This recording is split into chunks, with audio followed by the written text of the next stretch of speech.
नमस्कार साथियों, कैसे हैं आप सभी। आज का हमारा टॉपिक है इलेक्ट्रॉनिक विन्यास। आज हम इलेक्ट्रॉनिक विन्यास के बारे में जानेंगे कि तत्वों का इलेक्ट्रॉनिक विन्यास कैसे किया जाता है। देखिए, मैं बताना चाहूंगा यहाँ पे कि जो हमारा पहली बात, इलेक्ट्रॉनिक विन्यास का मतलब क्या होता है। जैसे मैंने आप लोग को बताया था भाई कि जैसे कोई भी तत्व होता है उसका सबसे छोटा पार्ट जो होता है उसे परमाणु कहते हैं।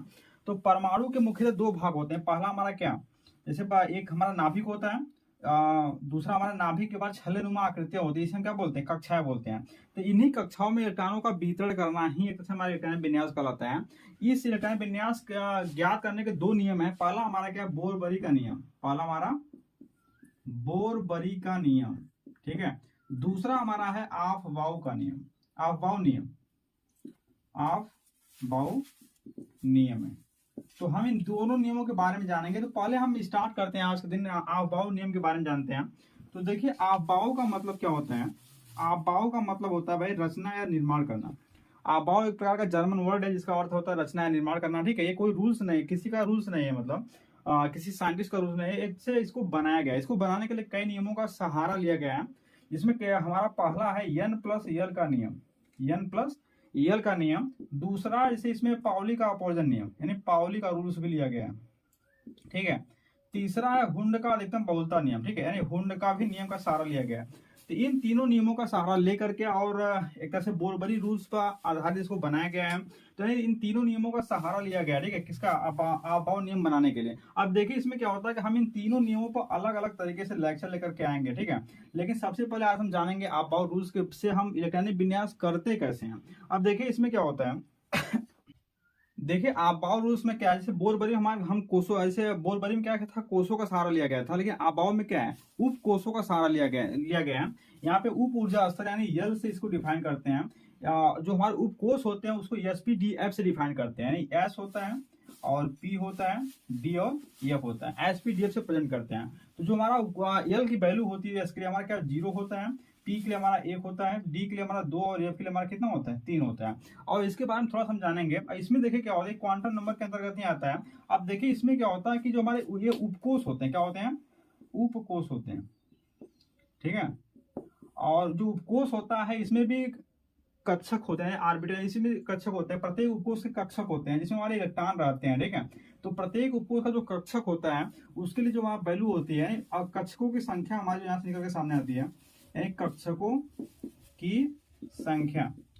कक्षकों की संख्या बराबर हमारा होता है 2 गुणे यल, 2 गुणे यल प्लस 1 होता है। तो हमारा जो यस उपकोष है, यानी यस उपकोषों के लिए हमारे कक्षक कितने होंगे उसको हम ज्ञात कर सकते हैं यहाँ पे। यानी 2 गुणे हम क्या करेंगे, एक यस का यल का मान, यस के लिए यल का मान कितना, 0 है, तो 0 रखेंगे प्लस 1 कर लेंगे, यानी हमारा कितना हो जाएगा, 1 हो जाएगा। यानी यस के लिए हमारा क्या होता है, 1, क्या होता है, 1। यस के बाद हमारा पी की बात करते हैं यहाँ पे। तो पी के लिए हमारा क्या होता है, यल का मान 1 होता है। तो यहाँ पे क्या करेंगे भाई, रखेंगे वैल्यू 2 गुणे 1 प्लस 1, ठीक है, बराबर कितना हो जाएगा, 2 प्लस 1 बराबर कितना हो जाएगा, ये 3 हो जाएगा। कहने का मतलब क्या है, जो पी उपकोष है उसके लिए 3 हमारे कक्षक होते हैं, क्या होते हैं, 3 हमारे कक्षक होते हैं, ठीक है। और यस के लिए हमारा क्या होता है, केवल 1 कक्षक होता है, ठीक है, कक्षक होता है। बात इसमें आगे। अब देखिए, अगला कंडीशन की अगर हम बात करते हैं डी की। अब देखिए, डी के लिए हमारा क्या हो जाएगा, डी के लिए हम क्या करेंगे भाई, यहाँ पे वैल्यू रखेंगे। डी के लिए हमारा यल का मान कितना होता है, 2 होता है। 5 कक्षक होते हैं, क्या होते हैं, 5 कक्षक होते हैं। देखिए, हम एफ उपकोष की अगर बात करते हैं तो इसके लिए हमारा क्या हो जाएगा भाई, 2l प्लस 1, यानी 2 गुणे यल का मान कितना होता है, एफ के लिए 3 होता है, 3 प्लस 1 3 दूना 6, कितना हो जाएगा, 7, यानी 7 कक्षक हमारे हो जाएंगे। बात इसमें आगे। अब ध्यान देना यहाँ पे, यस उपकोष के लिए कक्षकों की संख्या 1 होती है, पी उपकोष के लिए कक्षकों की संख्या 3 होती है, डी उपकोष के लिए कक्षकों की संख्या हमारी 5 होती है, एफ उपकोष के लिए कक्षकों की संख्या हमारी 7 होती है, ठीक है। अब देखिए, इसमें क्या होता है, हमारा जो हमारा प्रत्येक कक्षक होते हैं, प्रत्येक जो हमारा कक्षक होता है उसमें इलेक्ट्रॉन 2 होते हैं, क्या होते हैं, प्रत्येक कक्षक में इलेक्ट्रॉन 2 होते हैं। कक्षक हमारा जो होता है, प्रत्येक कक्षक में इलेक्ट्रॉनों की संख्या 2 होती है। एक हमारा दक्षिणावर्त होता है, दूसरा हमारा वामावर्त होता है, यानी एक हमारा दक्षिणावर्त, दूसरा हमारा वामावर्त। बात सुने। तो यहाँ पे देखेंगे हम, यहाँ पे यस की अगर हम बात करते हैं, इसको मैं मिटा देता हूं, एक बार फिर से यहाँ पे देख लिए। हमारा यस के लिए कक्षक हमारा क्या है, 1 कक्षक उपकोष, ठीक। ये हमारा उपकोष है, हमारा कक्षक है। कक्षकों की संख्या हमारी 1, और पी के लिए हमारा 2 है, सॉरी 3 है, ठीक है। और डी के लिए हमारा क्या है, डी के लिए हमारा 5 है, एफ के लिए हमारा कितना है, 7 है। ठीक है, मैंने बताया भाई कि प्रत्येक कक्षक में इलेक्ट्रॉनों की अधिकतम संख्या हमारी कितनी होती है, 2 होती है। प्रत्येक कक्षक में इलेक्ट्रॉनों की अधिकतम संख्या 2 होती है। तो यहाँ पे यस कक्षक, यस में कितने कक्षक हैं, एक ही है।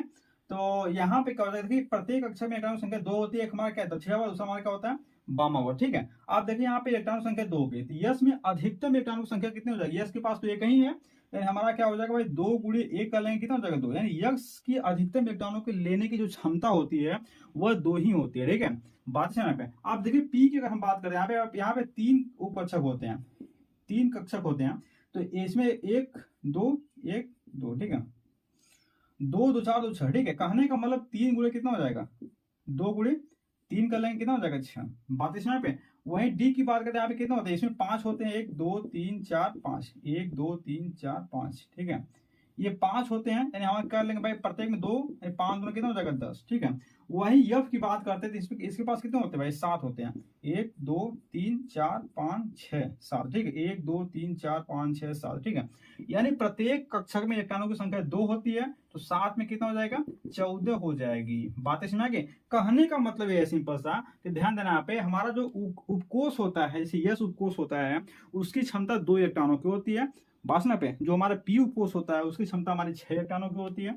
जो हमारा डी उपकोष होता है उसकी क्षमता हमारी कितनी होती है, 10 इलेक्ट्रॉनों की होती है। ठीक है, जो हमारा यफ उपकोष होता है उसकी क्षमता कितनी होती है, 14 इलेक्ट्रॉनों की होती है। यानी अधिकतम ये इतने इलेक्ट्रॉन रख सकते हैं अपने पास, अगर नहीं है तो 1 2 3 4 5 6 उससे कम रख सकते हैं, लेकिन उससे ज्यादा नहीं रख सकते हैं। जैसे यस के पास 2 इलेक्ट्रॉन हो गए, 2 के बाद अगर तीसरा इलेक्ट्रॉन यहाँ पे रखना चाहेंगे तो उसके पास सीटें नहीं है, जगह नहीं है, उसके क्लास में बैठने के लिए सीट ही नहीं है। ठीक है, यानी अगली कक्षा में जाना पड़ जाएगा। बातें समझ कि नहीं। तो यही रूल्स यहाँ पे फॉलो करेंगे। जैसे हमारा क्या है कि भाई डी के पास, हमारी डी की क्षमता हमारी 10 है, यानी इनके पास 10 सीट ही रखने की है।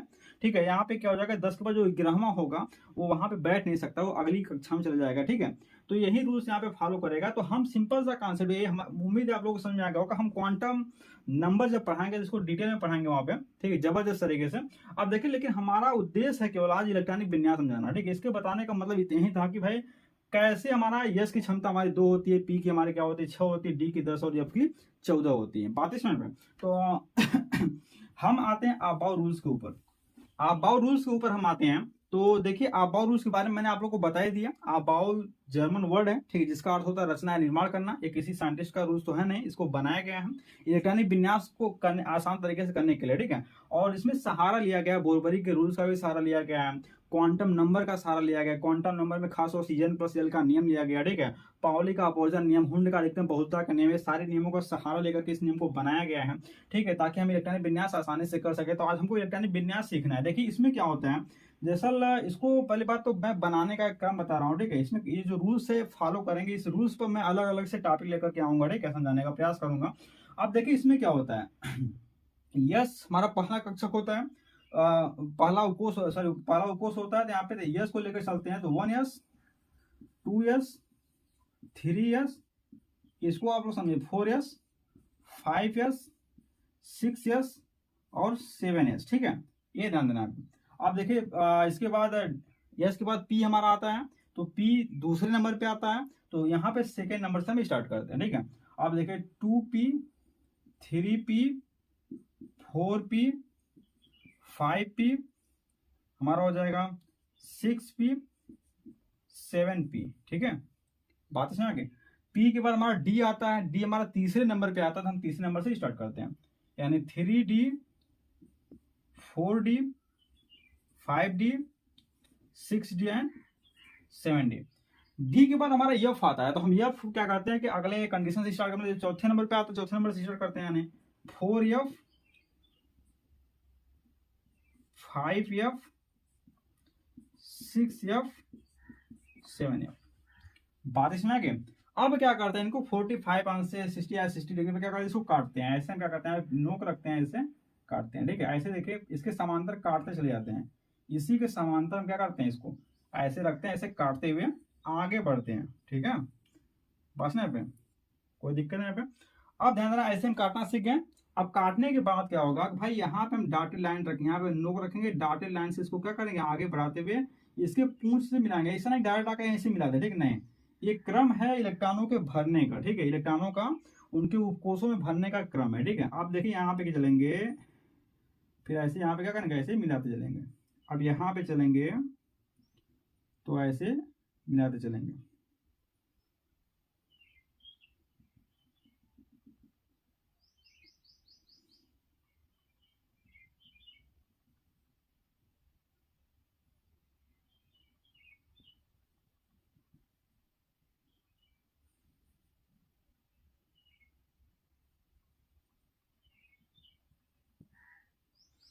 ये इलेक्ट्रॉनों के भरने का क्रम है। ठीक है, यानी हम इस साइड से यहाँ से इलेक्ट्रॉन लेकर के चलते हैं, भरना स्टार्ट करते हैं। यानी आगे सबसे पहले हमारा 1s पड़ेगा, 1s भरने के बाद फिर ऐसे मुड़ेंगे, फिर यहाँ पे जाएंगे, फिर इधर आएंगे तो हमारा 2s मिलेगा। 2s के बाद फिर आगे जाएंगे भाई यहाँ से, फिर यहाँ पे इधर मुड़ेंगे, फिर 2p मिलेगा। 2p के बाद हमारा 3s, 3s के बाद आगे बढ़ेंगे हमारा 3p, 3p के बाद हमारा क्या 4s, फिर आगे बढ़ेंगे हमारा क्या मिलेगा 3d मिलेगा। फिर यहाँ पे क्या हो जाएगा 4p मिल जाएगा। 4p के बाद 5s मिलेगा, ध्यान देना यहाँ पे 4s, फिर 3d मिल रहा है, फिर 4p, फिर 5s के बाद फिर क्या मिल रहा है 4d मिल रहा है। 5s के बाद 4p के बाद 4d नहीं मिल रहा है, 4p के बाद हमारा 5s में इलेक्ट्रॉन जा रहे हैं, ध्यान देना यहाँ पे 4p के बाद हमारा 5s में इलेक्ट्रॉन जा रहे हैं, तब जाकर के 4d में इलेक्ट्रॉन जा रहे हैं। ऐसा इसलिए हो रहा है यहाँ पे, ऐसा केवल क्या है n+l का नियम। इस रूल्स को जब हम बताएंगे तो आप लोग को समझ में आ जाएगा। फिलहाल यहाँ पे इलेक्ट्रॉन विन्यास सीखने का मतलब है। ठीक है, अब देखिए इसमें क्या होता है। अब इलेक्ट्रॉनों की क्षमता मैंने बता ही दिया। यस की अधिकतम क्षमता हमारी कितनी होती है भाई 2 होता है। पी की हमारी कितनी होती है मैंने बताया आपको 6 होते हैं। डी की हमारी कितनी होती है हमारे भाई 10 होता है। एफ की हमारी कितनी होती है 14 होते हैं। अब किसी भी तत्व का हमको इलेक्ट्रॉन विन्यास करना है, 1 से लेकर के 118 तक के किसी भी तत्व को इलेक्ट्रॉन विन्यास करना है, उसको बड़े ही आसानी से हम कर लेंगे। अब जैसे कोई भी इलेक्ट्रॉन विन्यास हमको करना, कोई भी एग्जाम्पल ले लेते हैं हम यहाँ पे। जैसे मैं ले लेता हूँ भाई कि जैसे जिंक 30 का ही एग्जांपल ले लेता हूं मैं, Zn जिंक 30 यानी जिस जिंक का परमाणु क्रमांक 30 है, यानी इसके पास इलेक्ट्रॉनों की संख्या हमारे कितने हो गए 30 हो गए। अब देखिए ये 30 इलेक्ट्रॉन हमारे पास हैं, अब इनको हमको वितरण करना है पास ना। अब देखिए वितरण जब हम यहाँ पे करेंगे तो हम यहाँ से चलना स्टार्ट करेंगे। ठीक है, अब यहाँ से चलना स्टार्ट करेंगे तो सबसे पहले हमको 1s मिलेगा। ठीक है, तो हमारे पास तो 30 इलेक्ट्रॉन है, हम क्या करेंगे इसमें यस के पास जाएंगे तो यहाँ पे इलेक्ट्रॉनों को रखेंगे। ठीक है, तो कितने इलेक्ट्रॉन रखेंगे 2 ही रख सकते, 3 इलेक्ट्रॉन हम नहीं रख सकते क्योंकि इसके पास सीट ही 2 ही इलेक्ट्रॉन की है। ठीक है, यानी इसकी क्षमता ही 2 इलेक्ट्रॉन लेने की है, तो हम यहाँ पे क्या करेंगे 2 इलेक्ट्रॉन दे देंगे इसको। ठीक है, 2 इलेक्ट्रॉन दे दिया मैंने। अब हमारे पास बचे 28 इलेक्ट्रॉन, सॉरी। ठीक है, अब 28 इलेक्ट्रॉन लेकर के हम आगे बढ़ेंगे तो फिर हमको यस मिल गया, कौन सा 2s मिल गया यहाँ पे। यस 1s के बाद हमको 2s मिला। ठीक है, अब यहाँ पे क्या करेंगे भाई कि यहाँ पे इसकी भी यस की क्षमता हमारे 2 इलेक्ट्रॉनों की है, तो हम यहाँ पे 2 इलेक्ट्रॉन दे देंगे तो हमारे पास बच गए 26 इलेक्ट्रॉन। अब हम 26 इलेक्ट्रॉन को लेकर के आगे बढ़ेंगे, आगे हमको क्या मिल गया P। ठीक है, 2p मिल गया हमको। तो P की क्षमता हमारी कितनी हम जानते हैं 6 इलेक्ट्रॉनों की होती है, तो P की क्षमता हमारी 6 इलेक्ट्रॉनों की होती है। तो हम यहाँ पे क्या करेंगे भाई 6 इलेक्ट्रॉन इसको दे देंगे क्योंकि हमारे पास तो 26 इलेक्ट्रॉन है ना। अब 6 इलेक्ट्रॉन इसको दे दिए तो हमारे पास बचे कितने हैं 20 इलेक्ट्रॉन बचे हुए अभी। अब हम 20 इलेक्ट्रॉन को लेकर के आगे जाएंगे। ठीक है, अब 20 इलेक्ट्रॉन लगे हमको 3s मिल गया। अब 3s मिल गया तो 3s हो तो इसकी s की क्षमता हमारी 2 होती है, तो हम यहाँ पे 2 इलेक्ट्रॉन इसको दे देंगे। ठीक है, अब 2 इलेक्ट्रॉन जब इसको हम दे देंगे तो फिर हम आगे बढ़ेंगे। अब देखिए हमारे पास 18 इलेक्ट्रॉन हो गए। अब फिर हमको p मिल गया, 3p मिल गया अगले नेक्स्ट स्टेप में। ठीक है, अब 3p p की भी क्षमता हमारी कितनी होती है भाई 6 ही होती है, तो इसको मैंने 6 इलेक्ट्रॉन दे दिया। हमारे पास बचे कितने 12 इलेक्ट्रॉन बच गया। ठीक है, अब 12 इलेक्ट्रॉन हमारे पास जो बच गए हैं। ठीक है, अब देखिए 12 इलेक्ट्रॉन को जब हम आगे लेकर के जाएंगे तो हमको फिर 4s मिल गया। अब 4s में क्या करेंगे इसकी क्षमता 2 ही होती है, तो हम यहाँ पे 2 इलेक्ट्रॉन को रखेंगे, फिर हम आगे बढ़ेंगे। ठीक है, अब आगे बढ़ते गए 4s के बाद हमारे पास 10 इलेक्ट्रॉन बचे। अब हमको d मिल गया 3d। अब देखिए हमको 3d मिल गया, तो 3d में हम क्या करेंगे इसकी क्षमता 10 इलेक्ट्रॉनों की होती है, तो हम यहाँ पे 10 इलेक्ट्रॉन इसको रख देंगे। इस तरह से हमारा इलेक्ट्रॉन विन्यास हो गया। ठीक है, अब क्या करते हैं इसको उसी क्रम में उतार लेते हैं। देखिए यहाँ पे क्या करेंगे इसको हम क्या करेंगे इसी क्रम में भाई यहाँ पे हम देख लेते हैं, इसको मैं मिटा दे रहा हूं। अब यहाँ पे क्रम क्या है इसी क्रम में इसको नोट कर लेते हैं। हमारा पहले क्या है 1s2, तो हम लिखेंगे 1s2। फिर उसके बाद हमारा क्या है 2s2, तो हम क्या लिखेंगे 2s2। ठीक है, फिर क्या है 2p6, तो हम लिखेंगे 2p6। फिर क्या है 3s2, फिर हम लिखेंगे 3s2। ठीक है, अब देखिए आगे क्या है हमारा 3p6, तो हम लिखेंगे 3p6। ठीक है, 3b का 4s2 है हमारा, लिखेंगे 4s2, ठीक है। फिर हमारा क्या है 3d10, 4s2 के बाद कितना है 3d10, ठीक है, पास ना पे। अब देखिए मैं एक बात यहाँ बताना चाहूंगा, ये कोई क्रम नहीं है, ठीक है, ये इलेक्ट्रॉनों के भरने का क्रम है, ठीक है, n प्लस l के नियम के आधार पर, ठीक है। अब देखिए यहाँ पे जो इसको क्रम में व्यवस्थित करेंगे तो हमारी क्या होंगी कक्षाएं जो होती, जो कोर्स होता है, यानी ऊर्जा स्तर होता है वो डिफाइन होगा। यानी कहने का मतलब जो हमारा 1 नंबर वाले हैं, जैसे 1 है ये हमारी पहली कक्षा है, 2 हमारा दूसरी कक्षा है, 3 हमारा तीसरी कक्षा है, तीसरा कोर्स है, ठीक है, 4 हमारा चौथा कोर्स है, 5 हमारा पांचवा कोर्स है। अब देखिए यहाँ पे 4s के बाद 3d आ गया, ठीक है। जो 3d में इलेक्ट्रॉन तो गए हमारे n प्लस l के नियम के अनुसार लास्ट में गए, तो इस 3d को हम इसके साथ रखेंगे, ठीक है, ये यानी तीसरी कक्षा का एलिमेंट है, ठीक है। अब देखिए यहाँ पे क्या करें, इसको क्रम में जब व्यवस्थित करेंगे हमारा तो क्या हो जाएगा 1s2, ठीक है, कामा लगा देंगे क्योंकि हमारी अगली कक्षा स्टार्ट हो गई है। जब कामा लगाएंगे, जब अगली कक्षा स्टार्ट हो तो वहां पे कामा लगा देते हैं, ठीक है। अब देखिए हमारा क्या हो जाएगा 2s2 और 2p6, ठीक है। अब 3 स्टार्ट होगा, 3 कामा लगा 3s2 3p6 और 3d कितना हो जाएगा 10 हो जाएगा, फिर कामा लगा देंगे 4s2 हो जाएगा, ठीक है। ये हमारी क्या है पहली कक्षा, ये हमारी दूसरी है, ये हमारी क्या है तीसरी है, ये हमारा क्या चौथा है। बातें समझ आगे। अब बोर बरी रूल से तुलना करना तो कर सकते हैं यहाँ पे। इसमें क्या है भाई 2 इलेक्ट्रॉन, इसमें टोटल इलेक्ट्रॉन कितने दूसरे कक्षा में 6 2 कितना है 8 है, 8 ले लेंगे, 6 2 8 10 कितना आ जाए 18 हो गया, और चौथी हमारा कितना है 2, यानी 2 8 18 और 2, इसका क्या हो जाएगा इलेक्ट्रॉनिक विन्यास हो जाएगा ABC। उम्मीद है आप लोगों को समझ में आ गया होगा, ठीक है। ऐसे कोई भी एलिमेंट ले लेंगे वहां पे हम इलेक्ट्रॉनों का रख देंगे, ठीक है, इलेक्ट्रॉनों को ऐसे व्यवस्थित करते हुए चले जाना है, ठीक है। हमको पता होना चाहिए भाई S की क्षमता कितनी है, P की क्षमता कितनी है, D की क्षमता कितनी है और F की क्षमता कितनी है। इलेक्ट्रॉनों के भरने का यही क्रम है, कोई भी एलिमेंट ले लेंगे, यूरेनियम थोरियम ले लेंगे, ठीक है, यूरेनियम 92 यूरेनियम ले लेंगे, कोई भी ले लेंगे, बस ऐसे भरते चले जाना, ठीक है। 92 यूरेनियम ले लीजिए, थोरियम 90 ले लीजिए, कोई भी ले लीजिए आप, यहाँ पे ऐसे बस क्या करें भरते हुए आगे बढ़िए, उसी क्रम में कोई दिक्कत नहीं। बस लास्ट में क्या करना है आपको कि यहाँ पे जो कक्षाएं हैं कक्षा सेम कर देना है बस लास्ट में, जैसे हमने यहाँ पे किया, और कंपैरिजन कर देंगे बोर रूल से। यहाँ पे क्या हो जाएगा भाई प्रत्येक कक्षा में कितने इलेक्ट्रॉन है यहाँ पे तो उम्मीद है आप लोगों को समझ में आ गया होगा।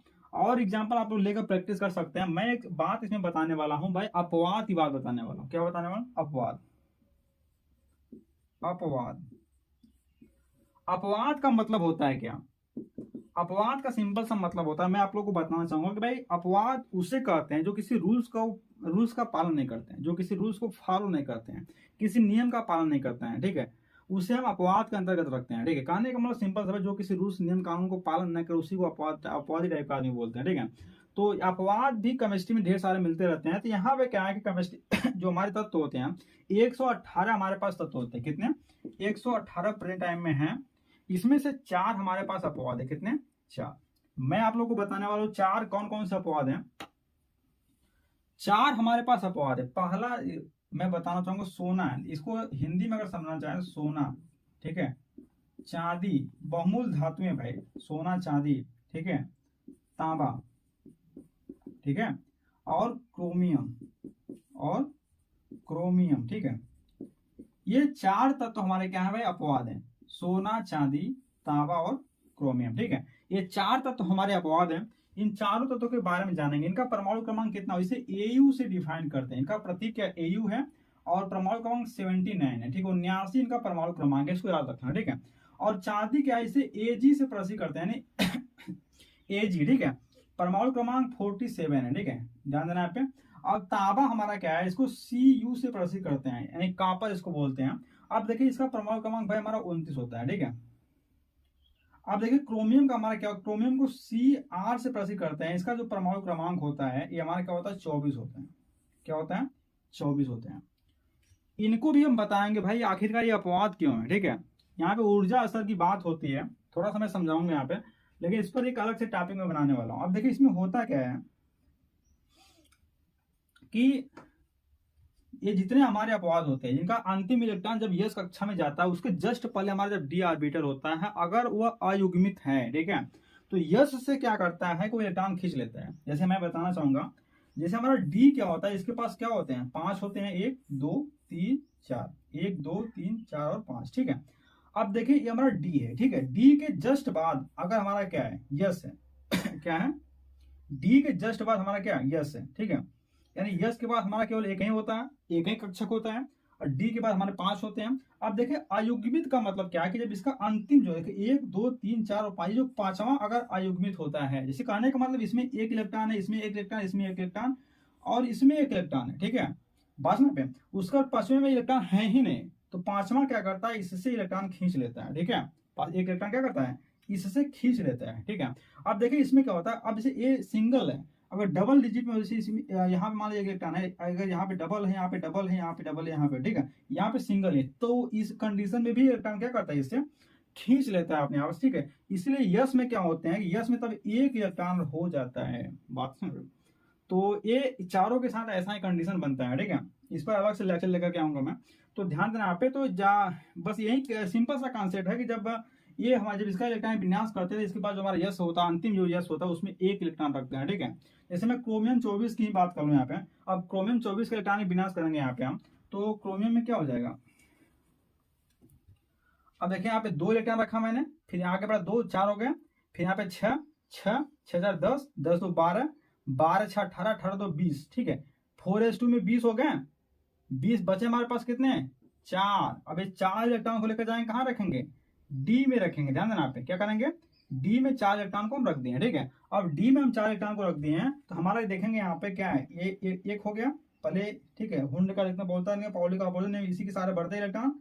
अब यहाँ पे एक एक एक ये 4 इलेक्ट्रॉन हो गया हमारे, इसमें खाली हो गया, ठीक है। अब इसमें खाली हो गया, जो हमारा क्या है 4s2, 4s में 2 इलेक्ट्रॉन है हमारे पे। अब ये क्या करेगा भाई, यहाँ से इलेक्ट्रॉन खींच लेगा, ठीक है। यहाँ पे 5 इलेक्ट्रॉन हो जाएंगे, तो डी में कितना हो जाएगा, 5 इलेक्ट्रॉन हो जाएंगे, ये अपवाद है, ठीक है। अब यहाँ पे कितना बचेंगे, तब इलेक्ट्रॉन तो बढ़ेंगे नहीं, यहाँ पे क्या हो जाएगा, 1 इलेक्ट्रॉन हो जाएगा। बात इसमें आ गई। अब देखिए इसको क्रम में व्यवस्थित करेंगे, तो क्या हो जाएगा, 1s2 2s2 2p6 3s2 3p6 और हमारा हो जाएगा 3d 5 हो जाएगा। फिर कमा लगा के 4s1 लिखेंगे, ना कि 2 लिखेंगे। बात इसमें आ गई। अब पहली कक्षा में 2 इलेक्ट्रॉन, दूसरे में हमारा कितना है 4, सॉरी दूसरे हमारे 8 है, तीसरे हमारा कितना है 6 2 8 4 8 13 13, चौथे हमारे कितना हो जाएंगे, 1 हो जाएंगे। ये इसका शुद्ध इलेक्ट्रॉन विन्यास बनकर सामने आएगा। ऐसे आप कापर का भी कर सकते हैं, ठीक है। कापर का भी अगर देखना है तो देख लीजिए यहाँ पे, कापर के पास हमारा क्या 29 होता है। अब देखिए यहाँ पे क्या 4s2 लिखेंगे यहाँ पे, देखिए यहाँ पे 2 2 4 2 6 6, ठीक 6 12 12 6 18 2 कितना हो जाएगा, यहाँ पे 2 रखेंगे 20 हो जाएगा, 20, ठीक है 20 हो जाएगा। अब हमारे पास बचे कितने 9, कापर 29 ना होता है, यहाँ पे 9 रखेंगे, ठीक है। अब मैंने 9 रख दिया यहाँ पे। अब देखिए डी में हमारे कितने 9 इलेक्ट्रॉन है। अब देखिए 1 2 3 4 5, फिर क्या हो जाएगा 6 7 8 9, ठीक है। ये डबल पेयर में है, एक सिंगल में है, ठीक है। जब सिंगल में है तो ये क्या करता है भाई, यहाँ से इलेक्ट्रॉन इसे क्या करता है, खींचता है, ठीक है। जब यहाँ से इलेक्ट्रॉन खींच लेगा तो यहाँ पे कितना हो जाएंगे, यहाँ पे 10 हो जाएंगे, और यहाँ पे कितना हो जाएगा, यहाँ पे 1 हो जाएगा। बात इसमें आ गई। तो यही है इसका इलेक्ट्रॉन विन्यास। उम्मीद है आप लोगों को समझ में आ गया होगा इलेक्ट्रॉन विन्यास, आप रूल्स। मिलते हैं नेक्स्ट सेक्शन में।